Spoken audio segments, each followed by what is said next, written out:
Many people are aware about health and all. హుహు. So 1 ఇయర్‌కి ఒకసారి రెగ్యులర్ హెల్త్ చెకప్స్ చేసుకుంటున్నారు.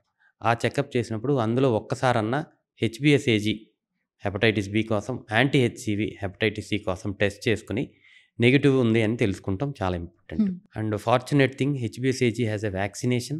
పుట్టిన పిల్లలందరికీ 2011 నుంచి వ్యాక్సినేషన్ ఇస్తున్నారు.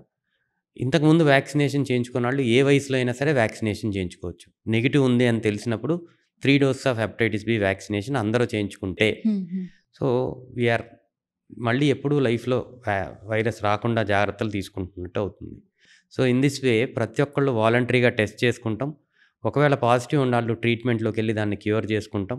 నెగెటివ్ ఉన్నోళ్ళు వ్యాక్సినేషన్ చేయించుకొని ఎప్పుడు రాకుండా చూసుకుంటే ఈ హెపటైటిస్ బిని కంప్లీట్‌గా నివారించొచ్చు. లైక్ పోలియోని ఎలా అయితే ఎరాడికేట్ చేశామో హెపటైటిస్ వైరసెస్‌ని కూడా కంప్లీట్‌గా ఎరాడికేట్ చేయొచ్చు. మనకు తెలియని ప్రాబ్లమ్ ఏంటి అంటే వరల్డ్ మొత్తంలో హెపటైటిస్ వల్ల జరిగే deaths they are more than HIV or tuberculosis. ఈ రెండిటి గురించి బాగా తెలుసు అందరికీ.